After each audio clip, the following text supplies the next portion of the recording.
क्या आप जानते हैं कि दुनिया की सबसे विशाल, सबसे ऊंची प्रतिमा कौन सी है? आप जरूर जानते होंगे। और आप ही नहीं, अब तो पूरी दुनिया ये जानती है कि गुजरात के केवड़िया में 182 मीटर ऊंची स्टैच्यू ऑफ यूनिटी विश्व की सबसे विशाल प्रतिमा है, जिसे 31 अक्टूबर 2018 को प्रधानमंत्री नरेंद्र मोदी ने देश को समर्पित किया था। और यह सबसे ऊंची प्रतिमा है सरदार पटेल की। जी हां, हमारे सरदार साहब की।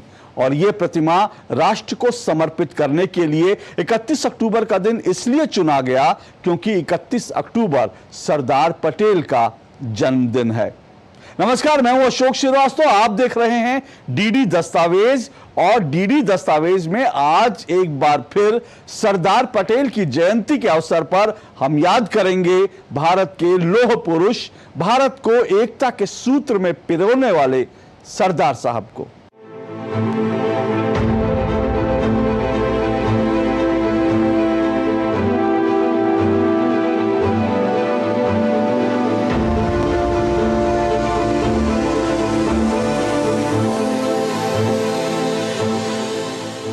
सरदार पटेल को श्रद्धांजलि देने के लिए बनाई गई स्टैच्यू ऑफ यूनिटी दुनिया की सबसे ऊंची प्रतिमा है। पर यह प्रतिमा जितनी विशाल है, उससे कहीं ज्यादा विशाल व्यक्तित्व के धनी थे सरदार वल्लभ भाई पटेल। सरदार पटेल और भारत को एक करने में उनकी भूमिका को लेकर आज भी कुछ लोग कभी कभी अनावश्यक विवाद खड़ा करने की कोशिश करते हैं। पर आप यदि सरदार पटेल को, उनके विचारों को करीब से जानना समझना चाहते हैं तो प्रसार भारती आर्काइव्स के YouTube चैनल पर उनके कई भाषण आप सुन सकते हैं, उनसे जुड़ी कई फिल्में आप देख सकते हैं। सरदार पटेल के जीवन के कई अहम पहलू हैं। वो स्वतंत्रता सेनानी थे, आजाद भारत के पहले गृह मंत्री, पहले उप प्रधानमंत्री और इस सबसे बढ़कर आजादी के बाद रियासतों में बिखरे भारत को एकता के सूत्र में पिरोने वाले दूरदर्शी नेता। और यह काम उन्होंने जिस तरह साहस और सूझबूझ से किया, यही कारण है कि उन्हें लौह पुरुष कहा जाता है। 15 अगस्त 1947 की सुबह जब भारत आजादी के नए दौर में प्रवेश कर रहा था, तब तक 3 रजवाड़े जूनागढ़, जम्मू कश्मीर और हैदराबाद ने भारतीय संघ में शामिल होने से मना कर दिया था। तब तक 560 से ज्यादा रजवाड़ों का भारत में विलय किया जा चुका था।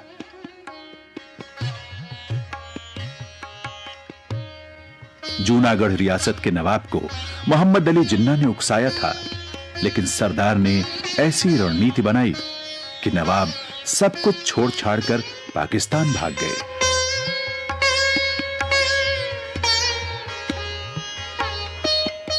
वहीं हैदराबाद रियासत के निजाम कहा करते थे कि जब तक आसमान में चांद तारे रहेंगे, हैदराबाद तब तक आजाद रहेगा। लेकिन 18 सितंबर 1948 को सरदार पटेल ने भारतीय सेना के ऑपरेशन पोलो के जरिए हैदराबाद रियासत का भी भारत में विलय करा दिया।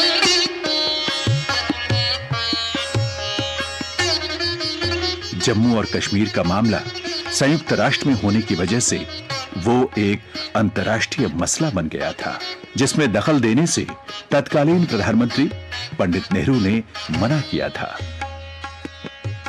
एकीकरण के 1 साल तक चले इस अभियान में भारत को एक मुकम्मल राष्ट्र की शक्ल मिली और हमें मिला एक लौह पुरुष।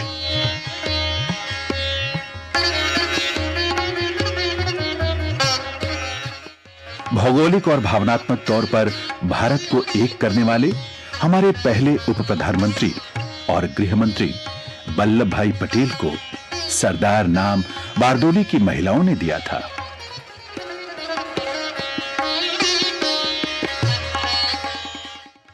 सरदार पटेल एक कुशल रणनीतिकार और दूरदर्शी नेता थे। तो ये वो कारण है कि वल्लभ भाई पटेल को लौह पुरुष कहा जाता है। पर उन्हें सरदार की उपाधि दी किसानों ने। दरअसल 1928 के बारदोली सत्याग्रह में वल्लभ भाई पटेल किसानों की आवाज बनकर उभरे और वल्लभ भाई पटेल सरदार वल्लभ भाई पटेल बन गए। 1918 में भयानक बाढ़ आई और गुजरात के खेड़ा जिले की 75% फसल चौपट हो गई। लेकिन सरकार सख्ती से लगान वसूल करने पर तुल गई। गांधी जी ने सत्याग्रह छेड़ने का फैसला किया। तब वल्लभ भाई को एहसास हुआ कि गांधी जी वास्तव में कर्मठ पुरुष हैं। वे सत्याग्रह आंदोलन में जूझ पड़े और उन्होंने वकालत छोड़ दी। गांधी जी ने कहा था, अगर वल्लभ भाई साथ न देते तो सत्याग्रह सफल न होता। 1920 में चीजों की कीमतें गिर गई थीं, किसानों को घाटा हो रहा था, मगर सरकार और ज्यादा लगान वसूल करने पर तुली हुई थी। बारडोली के गरीब किसानों ने सरकार से लगान में छूट देने की प्रार्थना की, लेकिन सरकार के कान में जूं तक न रेंगी। उनकी फरियाद सुनी वल्लभ भाई पटेल ने। उन्होंने किसानों से मुसीबतें झेलने के लिए तैयार होने को कहा और बारडोली सत्याग्रह का आयोजन किया। हजारों किसानों ने उनका साथ दिया।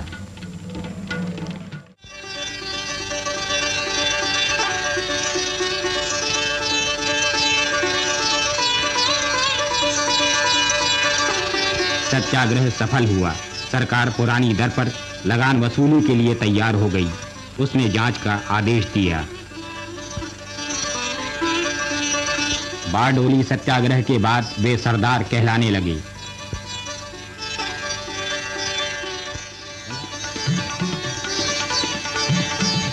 स्वाधीन भारत की पहली सरकार में सरदार पटेल गृह मंत्री बने। सरदार वल्लभ भाई पटेल का जन्म 31 अक्टूबर 1875 को गुजरात के नाडियाड में एक किसान परिवार में हुआ था। एक आम इंसान की तरह इनके जीवन के कुछ लक्ष्य थे, कुछ सपने थे। इंग्लैंड से वकालत की पढ़ाई करके वो बैरिस्टर बने और वकालत करने लगे, लेकिन नियति को कुछ और ही मंजूर था। गांधी जी के विचारों से प्रेरित होकर सामाजिक बुराइयों के खिलाफ अपनी आवाज उठानी शुरू की और इस तरह रुचि ना होते हुए भी धीरे धीरे वो सक्रिय राजनीति का हिस्सा बनते चले गए। वल्लभ भाई का जन्म हुआ था 1875 में। उन्होंने करमसद की प्राथमिक पाठशाला में पढ़ाई शुरू की।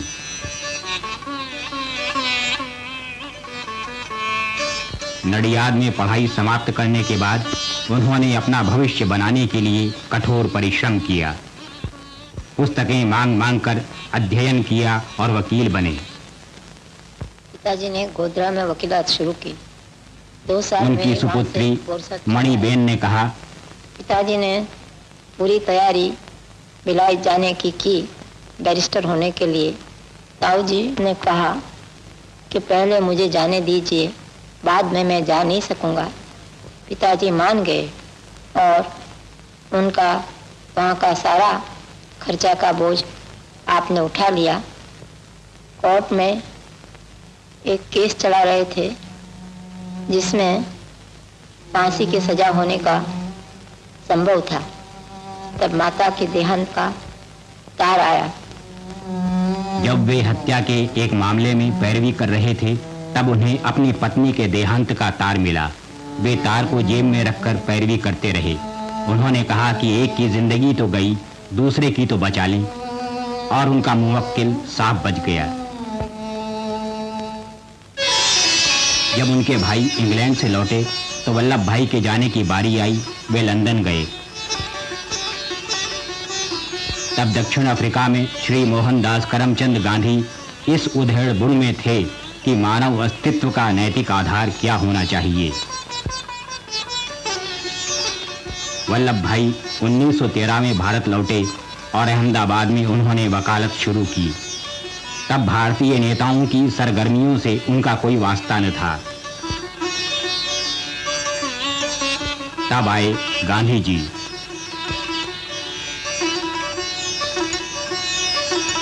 उन्नीस 1915 में गांधी जी ने गुजरात क्लब में भाषण दिया। बैरिस्टर वल्लभ भाई पटेल उस समय क्लब में ताश खेल रहे थे। उन्होंने गांधी जी की आदर्शवादी बातों की तरफ ध्यान नहीं दिया और खेल जारी रखा। लेकिन तब एक विचित्र घटना घटी। 1918 में भयानक बाढ़ आई और गुजरात के खेड़ा जिले की 75% फसल चौपट हो गई। लेकिन सरकार सख्ती से लगान वसूल करने पर तुल गई। गांधी जी ने सत्याग्रह छेड़ने का फैसला किया। तब वल्लभ भाई को एहसास हुआ कि गांधी जी वास्तव में कर्मठ पुरुष हैं। वे सत्याग्रह आंदोलन में जूझ पड़े और उन्होंने वकालत छोड़ दी। गांधी जी ने कहा था, अगर वल्लभ भाई साथ न देते तो सत्याग्रह सफल न होता। 1919 में ब्रिटेन ने बदनाम रॉलेट एक्ट जारी किया। इसके अंतर्गत किसी को भी गिरफ्तार करके मुकदमा चलाया जा सकता था। गांधी जी ने इस काले कानून का विरोध करने की आवाज उठाई। सरदार यानी नेतृत्व करने का गुण तो वल्लभ भाई पटेल में जन्मजात ही था। साथ ही संघर्षों में तपकर उनका मनोबल लोहे की तरह दृढ़ हो गया था। भारत के राजनीतिक इतिहास में सरदार पटेल के योगदान को कभी भुलाया नहीं जा सकता। सरदार पटेल दूरदर्शी थे। उनकी सोच इतनी परिपक्व थी कि वह पत्र की भाषा पढ़कर ही सामने वाले के मन के भाव समझ जाते थे। चीन की चालबाजियां आज पूरी दुनिया देख रही है, पर सरदार पटेल ने 1948 में ही चीन की नीयत को भांप लिया था। उन्होंने कई बार नेहरू जी को चीन को लेकर सतर्क किया, अपनी दूरदृष्टि से चीन से सावधान रहने की बात कही।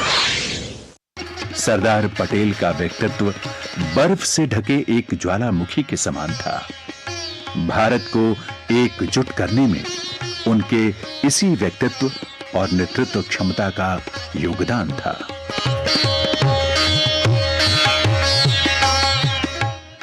सरदार पटेल एक कुशल रणनीतिकार और दूरदर्शी नेता थे। अपनी मृत्यु से लगभग 1 महीने पहले पंडित नेहरू को भेजी गई एक चिट्ठी में उन्होंने लिखा था कि हमें आने वाले समय में चीन से सामना करना होगा, जो कि सच साबित हुआ।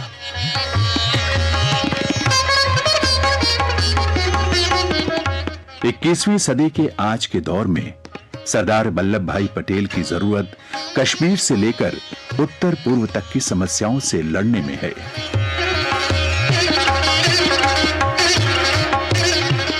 भारत की एकता और अखंडता को अक्षुण्ण रखने में सरदार पटेल का नाम हमेशा के लिए याद रखा जाएगा। देश के महान सपूत सरदार वल्लभ भाई पटेल ने कहा था, काम करने में तो मजा तभी आता है जब उसमें मुसीबत होती हैं, चुनौतियां होती हैं। मुसीबत में काम करना बहादुरों का काम होता है। कायर तो मुसीबतों से डरते हैं, लेकिन हम कायर नहीं हैं। हमें मुसीबतों से डरना नहीं चाहिए। सरदार पटेल ने ऐसी बहुत सी बातें कही थी। उन्होंने महिलाओं और बच्चों के सम्मान की पुरजोर वकालत भी की। महिलाओं के साथ हुए अन्याय और अत्याचार के खिलाफ वल्लभ भाई पटेल ने खुलकर आवाज बुलंद की। हमारा कर्तव्य है कि सभ्यता के विरुद्ध ऐसे आचरण का हम दृढ़ता पूर्वक दमन करें। जब मैं इन माताओं और बहनों की दुर्दशा और उनके कष्टों का ख्याल करता हूँ तो मेरा हृदय शोक और पीड़ा से भर जाता है। अच्छे घराने की पढ़ी लिखी स्त्रियां, जिनका जीवन खुशहाली के गोद में पला था, जो शांति से अपने परिवारों के साथ अपना सुरक्षित जीवन व्यतीत करती थी। बहुत सी स्त्रियां गरीब घरों की आभूषण थी, जो आज उजाड़ और बर्बाद पड़े हैं। उन्हें सबको दुराचारियों के हाथों से अपने घरों से जबरदस्ती दूर कर ऐसी हालत में डाल दिया है जो मानवता के नाम पर कलंक है। यदि हमें मानवता को फिर से उसके पुराने स्थान पर प्रतिष्ठित करना है तो हमारा कर्तव्य है कि हम इन अभागी औरतों को उनकी वर्तमान पतित दशा से निकालें और उनको उनकी पुरानी परिस्थिति में वापस पहुंचा दें। यदि हम ऐसा न कर पाए तो मानव इतिहास में हमारा कोई भी स्थान न होगा और आने वाली पीढ़ियां हमें जानवरों से भी गया बीता समझेगी। इस सत्कार्य में जो लोग हर प्रकार की मुसीबतों का झेल कर और विघ्न बाधाओं के चिंता न करते हुए लगे हुए हैं, उन्होंने देश और मनुष्य जाति की प्रति अपना कर्तव्य पूरा किया है। इसके लिए उनकी जितनी भी प्रशंसा की जाए कम है। यह ठीक है कि यह प्रशंसा इतनी महान है कि जो कुछ अब तक हो पाया है वो तुच्छ मालूम पड़ता है, किंतु इस थोड़े से नतीजे को हासिल करने में हमें कितनी मेहनत और जी तोड़कर काम करना पड़ा है। अगर हम इसका विचार करें तो हमें अनुमान हो सकता है कि यदि मानवता के खंडेरों से हमें ये आभूषण बचाने हैं तो अभी कितना काम और करना होगा। यह स्पष्ट है कि ऐसे महान कार्यों का सफलता से पूरा करने के लिए हमें जनता और सरकार का सहयोग जरूरी है। हिंदुस्तान और पाकिस्तान की जनता और सरकार दोनों का यह कर्तव्य है कि इस शुभ काम में पूरी सहायता दे। ऐसा न करना न केवल उन आश्वासनों के खिलाफ होगा जो दोनों सरकार ने एक दूसरे को दिए हैं, बल्कि समाज और सभ्यता के सब सिद्धांतों के प्रतिकूल भी होगा। सरदार वल्लभ भाई पटेल ने मुल्क में शांति, देश प्रेम, राष्ट्र धर्म को प्रथम समझने पर हमेशा से जोर दिया। सरदार वल्लभ भाई पटेल कहते थे कि हमारा प्रथम कर्तव्य है हिंदुस्तान की हिफाजत करना, सबको साथ लेकर चलना, देश में खुशहाली हो, इस पर उन्होंने विशेष जोर दिया। देश के नौजवानों को सरदार पटेल ने हमेशा आगे आकर अपनी ऊर्जा के साथ देश के लिए मिलकर काम करने के लिए प्रेरित किया।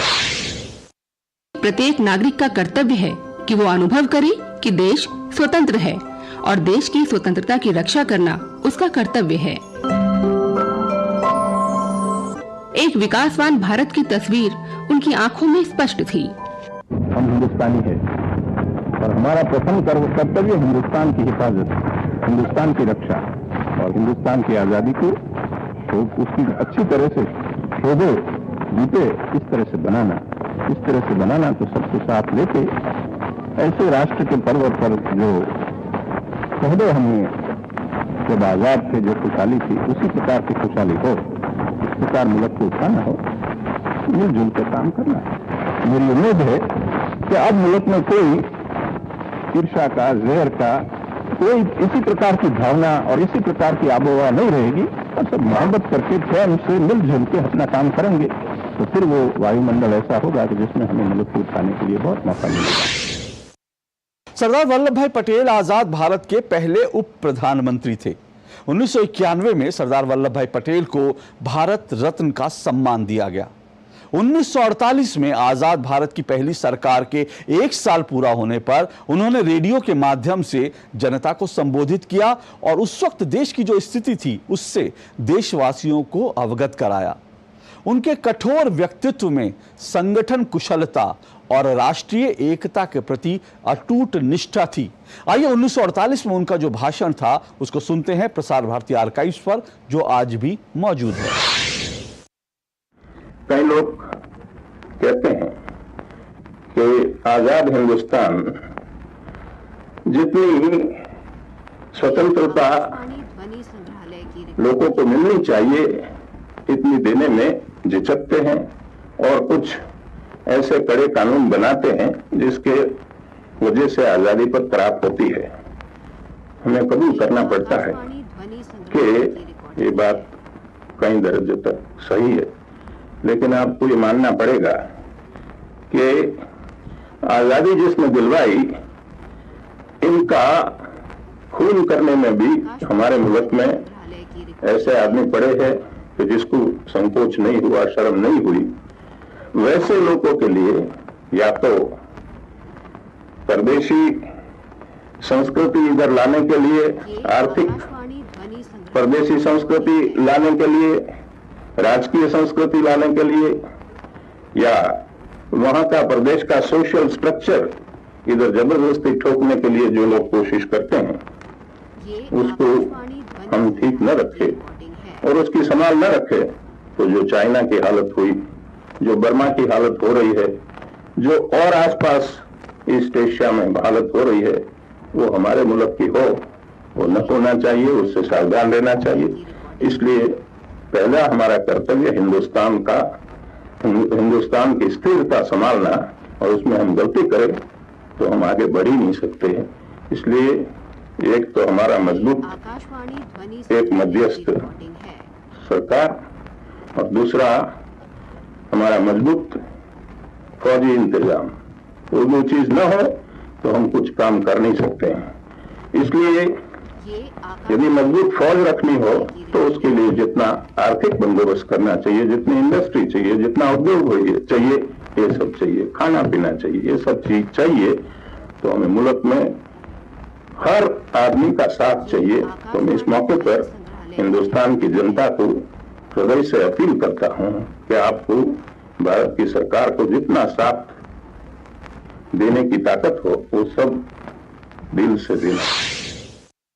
सोमनाथ मंदिर का इतिहास कई दृष्टियों से महत्वपूर्ण है, पर बिना सरदार पटेल का उल्लेख किए सोमनाथ मंदिर का इतिहास भी अधूरा है, क्योंकि सरदार पटेल के ऐतिहासिक कार्यों में सोमनाथ मंदिर का पुनर्निर्माण भी काफी अहम माना जाता है।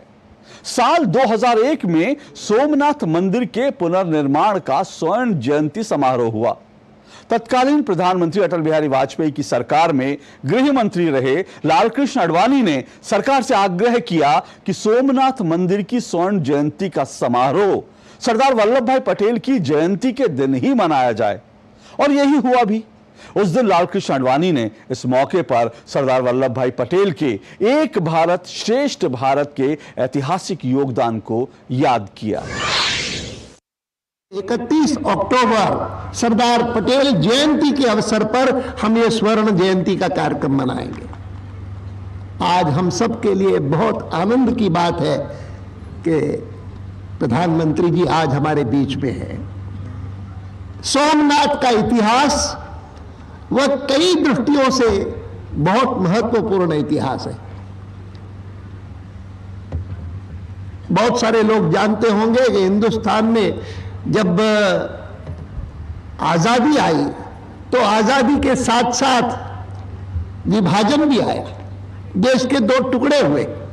लेकिन इतिहास का विश्लेषण करने वाले इस बात को जानते हैं कि अंग्रेज की कुटिल नीति ने भारत को केवल दो हिस्सों में नहीं बांटा, उनकी चतुराई ने, उनकी कुटिलता ने भारत के विघटन के बीज बोए।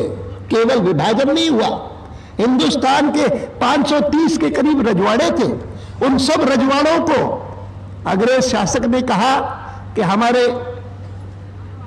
इंडिपेंडेंस एक्ट के अधीन जितने हिस्से जहां पर मुस्लिम बहुमत है वह पाकिस्तान हो गया, जहां हिंदू बहुमत है वह भारत हो गया, हिंदुस्तान हो गया।